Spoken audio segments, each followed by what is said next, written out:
Jason, today's episode of the Lee Summit Town Hall podcast is brought to the good people by Budget Blinds of Lee Summit. Budget Blinds! I don't know if you knew this or not, but Budget Blinds have some of the best people in our community. They are, and we have said this before, they are very much good eggs. That they are always doing things to help out the community but wait, there's more. Ooh, what else are they doing? They are the home of the Signature Series shades. So when you're ready to make your home a smart home, this is the place you need to go to. You're going to call Budget Blinds and you're going to say, all hail my robot shade overlords. And they're going to know what you need and they're going to hook you up with Signature Series shades. So when you're ready to make that decision, head on over to our friends at Budget Blinds of Lee Summit, right in the heart of downtown. Tell them Jason and Nick sent you.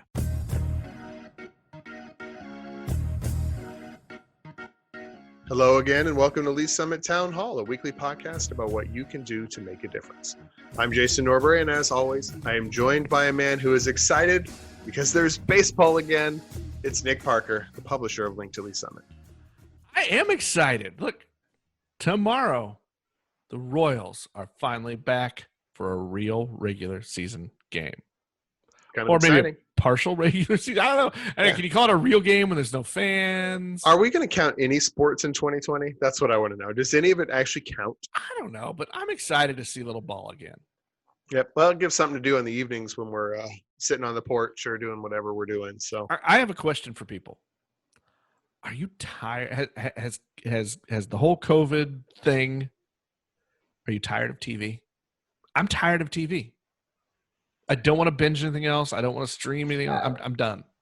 Oddly enough, I only watched very little TV until soccer came back. And then I watched a lot. I've watched like some sports, but I've read a lot and I'm not tired of that. But I'm ready for maybe broadening my entertainment options. Would be nice. Safely distanced, masked, and all the things. But yeah, get a little bit of variety in our entertainment would be good. All righty. Link to Lee Summit is the source for all the news you need about our very fine city. And our unofficial sponsor today is the Word Conservatory. Nick and I just finished, right before recording, we just finished watching the City Council. And we will get into this in a little bit on the Farmers Market, Performing Arts, Green Street block development thing was there. And part of the imagery was in that process was, as defined by the mayor, a conservatory. And that word was uttered, I would say, more times inside the city of Lee Summit than it has in any day in the last maybe ever, but certainly in the last many number of years. Well, we're gonna get to that, but first a couple of things. I want to tackle this one first, Jason.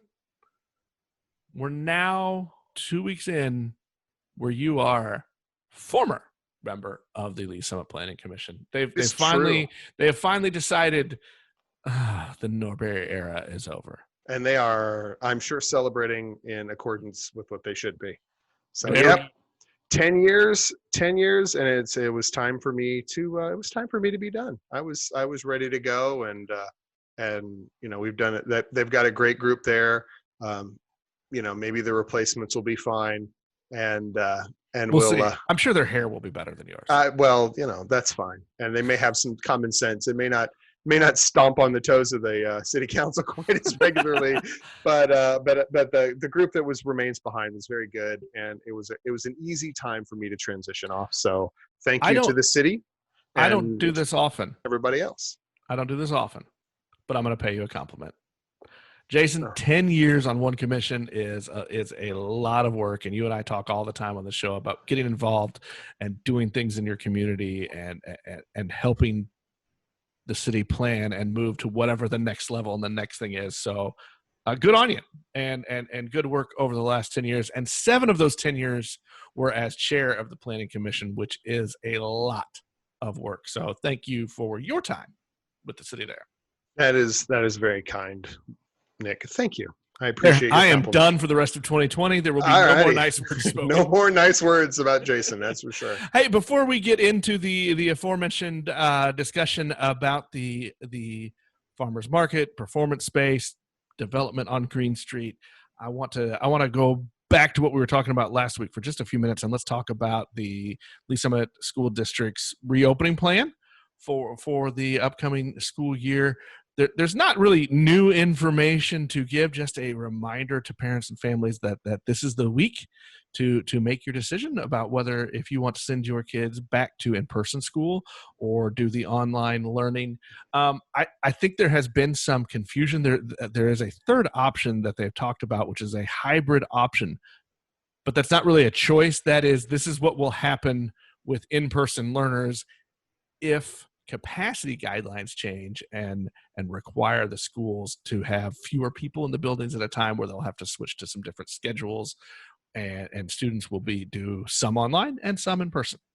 Right. And the other thing that I think that's come out sort of as these, I think the key thing to keep in mind here is this is all fluid and changing as, you know, community infection numbers change, as the pandemic takes its course here in the metro, and these things. So one of the things that I think has come out that wasn't either clear or stated clearly when they first initiated that plan is that if a student wants to take a course, is signed up for online, and wants to take something that is not offered online, they may have the opportunity to then change back to going in person, sort of before school starts, or to the hybrid if that's where the district will end up. And that is only for, we should reiterate again, that is only for secondary, so middle and high school students. Right, for the middle and high school students. So just to keep that in mind, and that's it. And I would anticipate, you know, when we had our interview with Dr. Buck and Ryan Murdoch last week, they set that date of August 6th to come back in and take another look at it.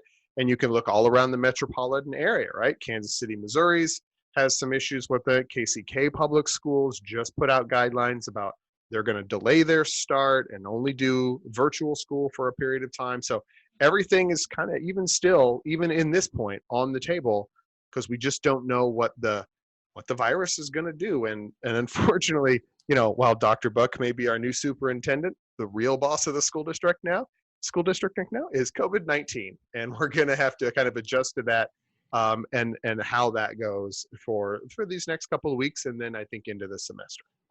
And speaking of Dr. Buck, I want to throw this out there. While we officially had our first interview with him last week when he came on with Ryan Murdoch to talk about the reopening plan, we had already scheduled what we thought was going to be our first interview with him. So we're going to do that. We're going to do that this week coming up, and then so next week, stay tuned for a little longer sit down that Jason and I will have with Dr. Buck to let you get to know him a little bit, kind of where he's come from, what his vision for the district is, and some of his plans. And really, we're probably going to ask him a lot of really unfair questions. And we are going to ask him. Right now. We are going to ask him actually the question. The one question. He will have to take a stand, and it will be interesting. And he will face public ridicule for this question. We'll just see if those mid-Missouri roots or eastern part of the state roots or will betray him, or will he stand tall on the right side of history? I'm going to make a prediction. Yeah. He's going to give us the right answer. I think he's going to waffle. That's what I think he's going to do. Anyway, so, I'm excited about this, Jason. I love meeting new people in the community, finding out their stories and figuring out a little bit. And I'm excited to hear what he's got a vision for the district as we go forward. And I'm really hopeful that he won't let me down with that question.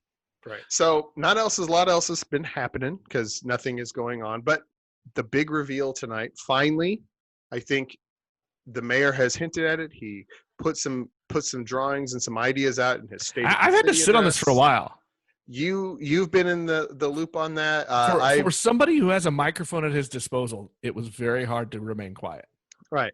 But last released publicly into the wild were some drawings and some conceptual ideas and conceptual money talk about the downtown performing arts / farmers market development, I guess we'll call that will take place on the east side of Green Street between 2nd and 3rd.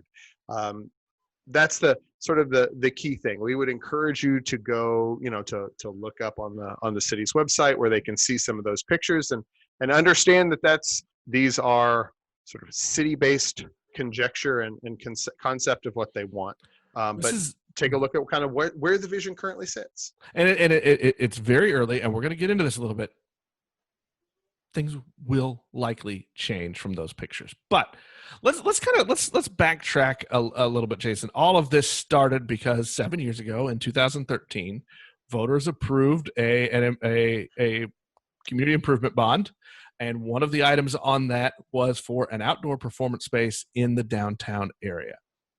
Now, Nick, has anyone in your website or in your news organization ever published any kind of commentary on this? There has been some public criticism through my website. Yes, through I honestly believe some people. I can set my calendar by that comment. There has been criticism from some former city council members. There has been, obviously, if you go on the social medias, you'll see people who like to pile on and do it. There has been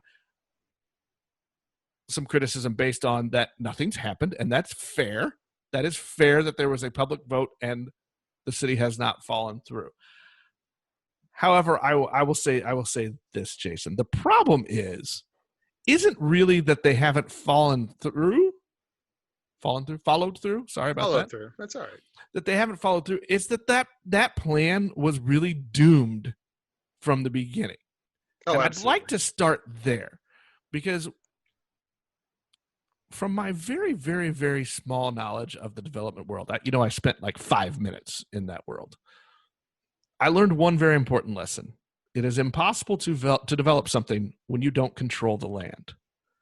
And that vote was largely based on a thing the city sold, was that they were going to build this performing arts center on a piece of land they did not own nor control. And as soon as that passed, guess what happened to the price of that land? It went up. It went up. It miraculously got really close to the number of the amount that was supposed to be spent on the project. Weird coincidence. And this happened not once, Jason, but twice, where we were looking at trying to make something happen on land that we did not yet control. And so that really is what pushed this way back. And it was waiting for one other thing to happen, Jason. And that was for somebody in a position of elected authority to risk a little political capital and really push for this thing to get through. And for the first time, this has happened now. And you and I have been vocal critics of the mayor in the past. But I think we should vocally give him a little credit here because he's really the first one to take that kind of a risk. Absolutely. So going back to your initial comment about why, not only I think did the city and the people who pushed for that bond issue had that mistake. They kind of sold the idea of that space without having either land, and then not only that, but then they sold it about almost about a specific plot of land that they didn't have control over. But in addition to that, look, I mean, it's a lot. $600,000 is a lot of money to you or to me or to virtually all of our listeners. But in the world of building stuff, $600,000 is not enough money to do much of anything. And let's be honest, we're probably now talking about what? That's maybe 10% of what the budget is really going to be. Oh, my speculations will be much larger than that. The initial, you remember, and so this has gone through multiple things. The first round of public input and conversation and visioning around a Green Street centered space, the estimates ranged all the way up to $8 to $11 million for the whole work that's there. So I mean, and I don't think that construction has gotten cheaper, though. The nature of this plan with the private development and the other pieces in there will defray a lot of that.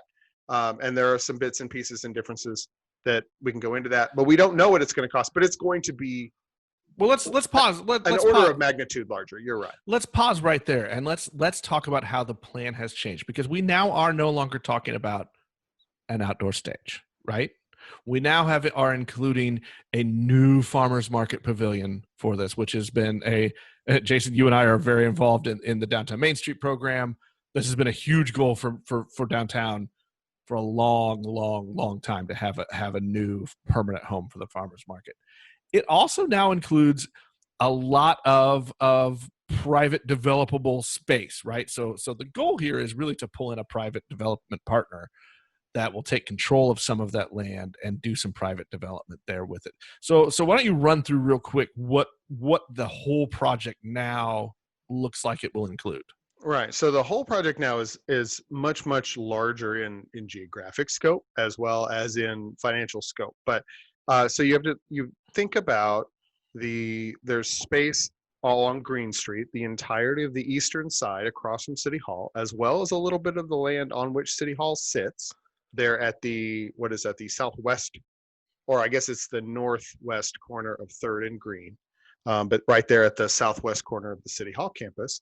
And then on the eastern half behind that Green Street facing, the northern part of that block as well as part of that development. So it's about 3/4 of that block across the street, as well as a little bit of, and some redevelopment on Green and on the City Hall plot as well.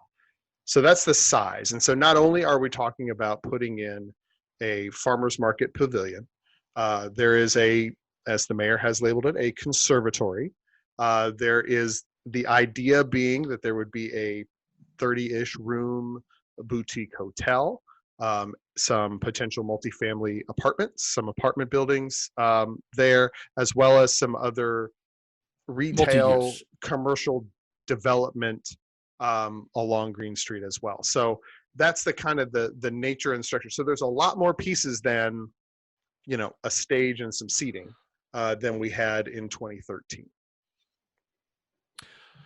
Right. So I think all of that goes through, Jason. I want to now that you know what the bigger thing is, and just to throw in a little bit of my opinion, it's a much better plan.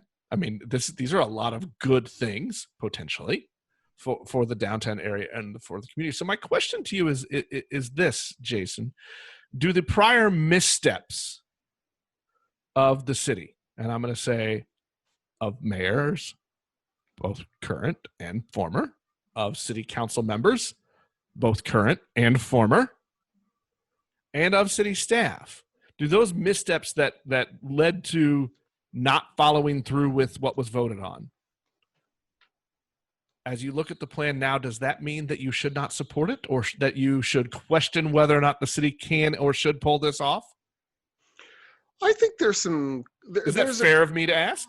I think that's a fair question. And that's a question that a lot of people have, right? The sort of, you want to spend how much of the taxpayers' money, right, on this. And the vast majority of the funding is going to come from city funds, whether they were real estate, however they were generated. They are now either now or will be in the hands of the city to hand out, and that makes them public. A significant contribution is expected from the downtown's community improvement district, which is tax revenue and it's public money. And so I think that like any project, we should be skeptical and hold our public officials and our city staff to account for what they're doing with those sorts of things. And I think that a little bit of additional skepticism or mistrust is probably warranted, because we've been sitting on that money or sitting on that project for 7 years, and we haven't ever delivered anything, let alone, that sort of a process. But if the alternative would be, we would have created some sort of a substandard product in 2015, sort of just slapped into a spot. And then we come back, because you keep in mind that the farmers market, has been, as the mayor said, for 20 years or however long it's been. We know it's been in the master plan for 16 years Right. for downtown, and is the number one priority of both the Main Street Board and the CID board, as they want to do that. That demand would still have existed. And so, yes, you should be skeptical. And yes, I think some additional skepticism is warranted. But at this point, you kind of have to look at where at a certain point, you have to stop and go, where are we? And what is the best path forward that we have available to us, right? We can't We can't go back in time and raise $1.2 million or have the city put an option on a piece of land or utilize other land that they may have owned in downtown or whatever, right? Those are not on the table any longer.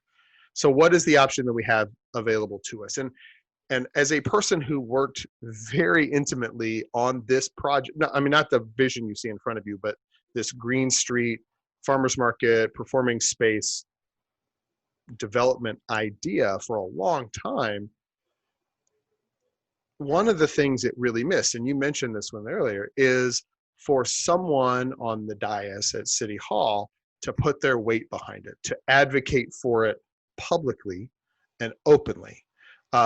We get a lot of skeptical questions, and this is something that I think our city council can be guilty of on a regular basis. Is it's really easy to sort of take shots from the side, but it's not always easy, and there's risk involved in stepping forward and saying, I want this done. Here is my vision. Because as soon as you put your vision out there, people are going to take shots at it, right? I mean, well, and I think it's fair to point out that the mayor has risked a lot, I think, by putting this out there and chasing this and pushing it forward to get it kind of to the forefront and now to this point in the discussion. I mean, look, he's probably going to want to run for re-election, right?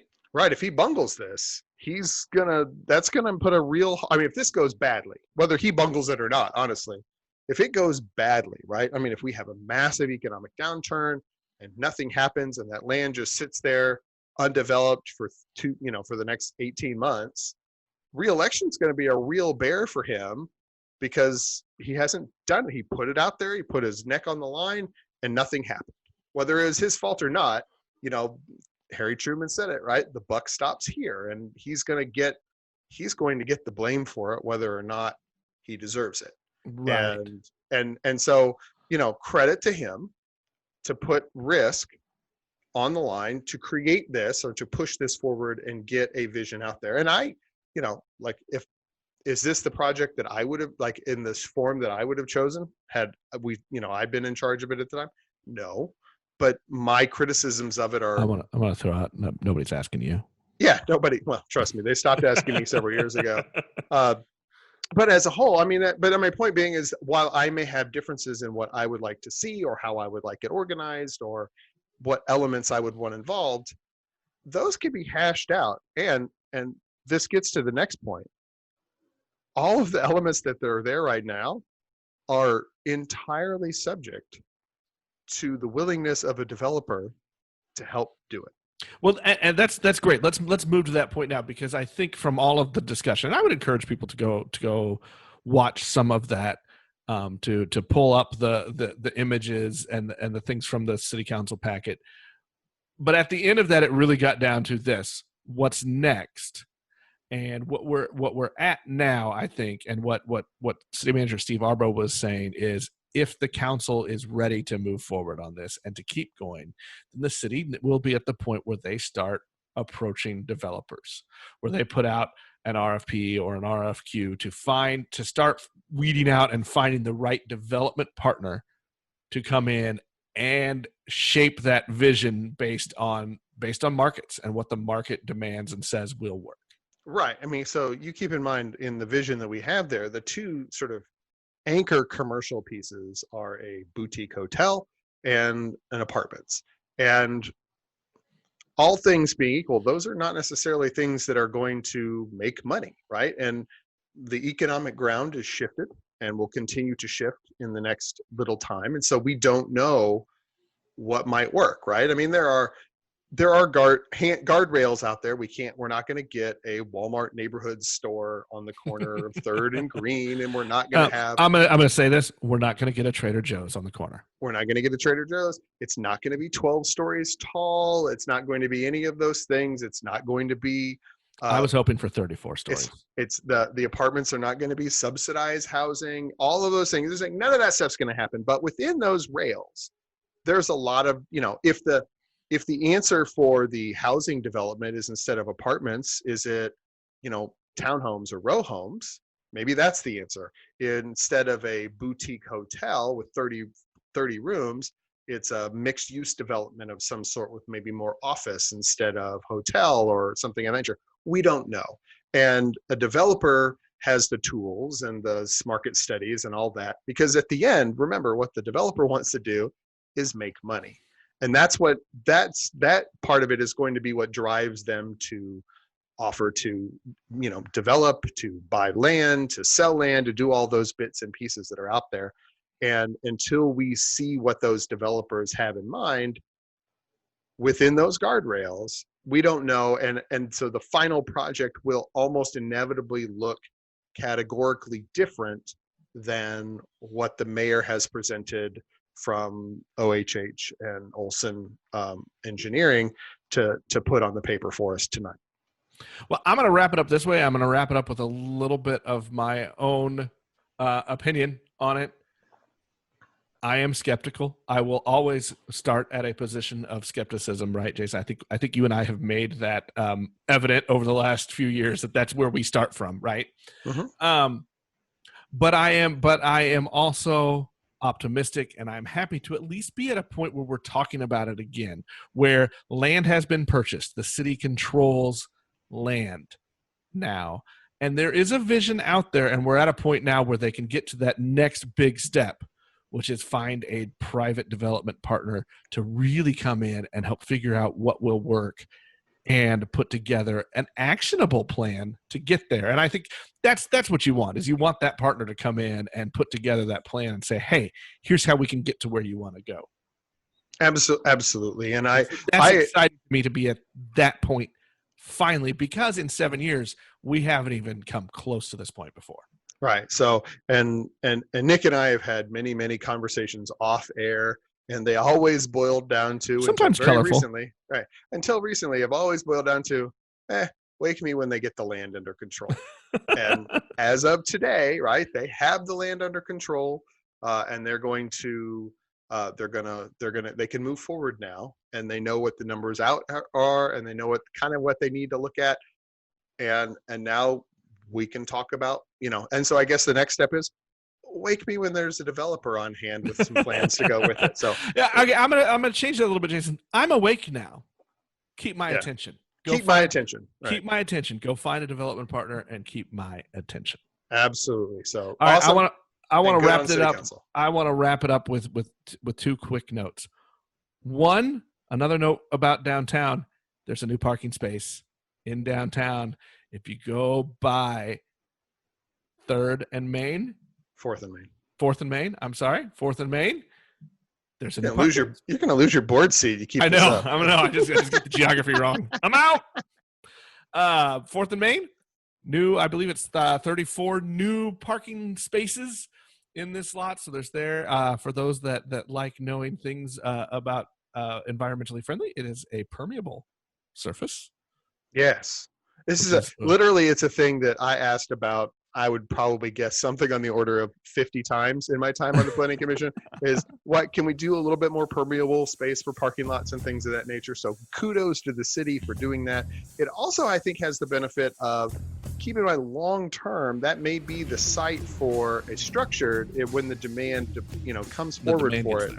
When the demand gets there. So it also allows for them to have the flexibility to build up in the future should they need to going forward. So good on that. And don't complain. There's parking downtown. You just have to go look for it.